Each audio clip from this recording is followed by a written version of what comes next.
Bonafide Hustler here, and I went thrifting last Saturday, and this is what I found.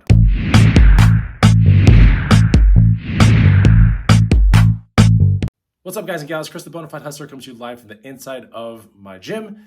And today we're going to be looking at 4 items that I picked up in a 2-hour span last Saturday while I was thrifting.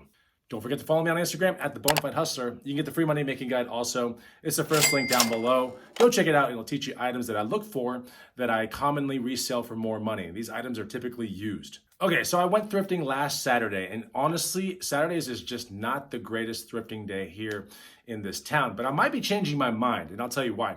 So I was at a Goodwill the other day, and I was asking the question. I kind of do this when I get buddy with the managers and the staff that work there. I'm like, when do the most items come out? When is the most amount of staff here at that store, And one of the stores said that we have the most staff on a Friday to put out the most stuff, so that way on the weekend when the whole crowds come in and the staff is much tighter, that they can have a whole lot of things out on the floor already to sell. And I thought that was kind of peculiar. So I put this to the test, and I went out last Saturday looking for things to buy and resell from thrift stores predominantly. So the 4 items I'm going to show you here, it's going to be a quick video, are going to be the 4 items I found in a 2-hour span thrifting in about 5 to 10 mile kind of span. All right, let's go to the first item. Now, in a crowded Savers, the first item I picked up on, I couldn't believe it was just sitting there for $11.49. I did use a 20% off coupon because I got a billion of these things.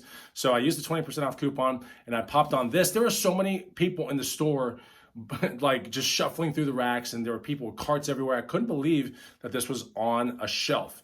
That's right, a pair of cowboy boots.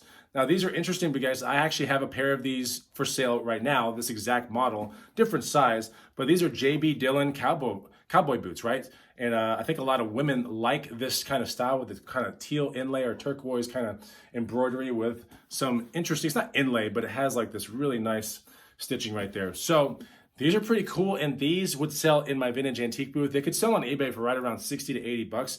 And in my antique booth, we're talking about probably 60 to 80 bucks as well, just due to the color, condition, and $11.99, not $11.49, $11.99. So yeah, these are nice, and walking out the door for right around 11 bucks with tax, not too bad. I couldn't believe this is just sitting at a thrift store on a Saturday, here in Austin, Texas, which has got a lot of thrift stores. And there were a ton of people out there just looking for stuff. I couldn't believe this was just sitting on the shelf. Like, why would you pass this up? This is crazy. And then I went down the street to another thrift store, another Goodwill. It's 2 exits away from the Savers. And then I find this in the shoe rack, very unassuming. Most people probably would not pick it up. And that's this right here. You might be thinking, super boring looking shoe. Like, why did you pick it up? And that's what I'm gonna tell you about right here, some shoes to bucks. So these are actually called the Roger, and they're made by On, right? It's a Swiss company that makes predominantly running shoes, but they're getting very, very popular right now. And they're kind of rivaling Hoka, the running shoe company. A lot of people like On as a shoe company. So this is actually their tennis court kind of shoes. So I think these are called the Roger because they kind of pay homage to a famous tennis player called Roger Federer. Most people know who that is. But yeah, really nice kind of shoes for tennis, even pickleball. And the Roger, not the Roger Pro, but the Roger Pro shoes sell between like $1 and $130, and the Rogers will sell between about $70 and like $100. And this is just a Roger. It's a half size, it's 11 and a half. I still think this is going to sell for some pretty good money. I picked up these for, I don't know if the price tag's on them because obviously I shot the pictures already, and these made it on the bay. I think these were $10.99. This was at a Goodwill. I couldn't believe it.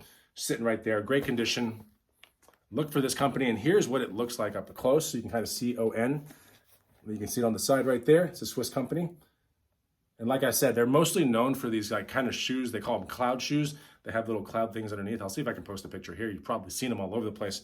But yeah, look for this brand. It's very, very profitable. At that same Goodwill for $5.49, I bought this. And usually I don't touch this brand, but I recently bought one of their backpacks the other day. And I got that sold within like a week or two. So I don't usually buy this brand anymore, but they have some cool stuff when it deals with luggage and travel luggage specifically. It's called Timbuck 2. You probably heard about it. It's in bags to bucks, But here's the actual logo. Now this one right here is called the Co-Pilot, and this is the most famous size. It's a 22. And when you're dealing with Osprey or this brand or Toomey or any of those kind of things, 22 is kind of like the limit for carry-on luggage when you deal with an airplane. That's why it's a very, very popular kind of size. And how would you know it's 22? Well, there's a size thing inside of this thing it says medium. There's a small one, there's a large one, but the medium ones are the ones that sell the most, right? Because they're 22s. So it's pretty cool. This bag is kind of interesting because it actually has skateboard wheels on it. So it's very easy to put a new set of wheels. And you know, the wheels are kind of like a big deal when it comes to these kind of like rolling suitcases, because they can kind of get messed up. But this one's a nice bag. It's a butterfly kind of opening, or I guess it opens like a book. It's really nice. It's got this nice weatherproof kind of top layer right here. It's just a nice bag for $5.49. My mind is thinking local sale, you know, 70 bucks, maybe eBay sale like 90 bucks or something like that.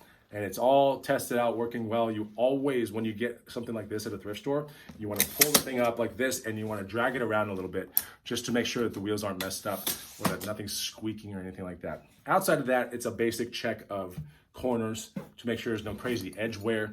Test all your zippers. But this brand is not a brand, unless you're dealing with like the luggage and travel part, it's not a brand that I would ordinarily resell anymore, but this one's a pretty good one. Okay, now that brings me to another thrift store that was down the ways from that one. All this happened within like the first hour. So I went thrifting for 2 hours, but I found all the goods within the first hour, which was kind of nuts. But then I found this thing sitting on top of a shelf. Too bad it's not half off day or anything like that. So I see this part and I'm like, yeah, whatever.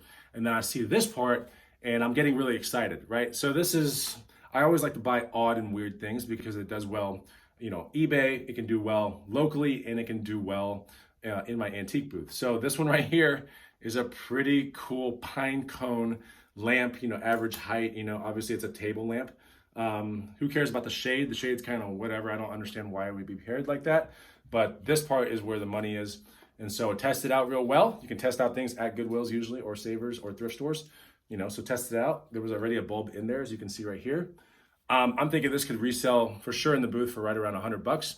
On eBay, 1 to 150. It's just interesting enough. And one of the ways that you can tell like general pricing of something like this is search it on Google Lens.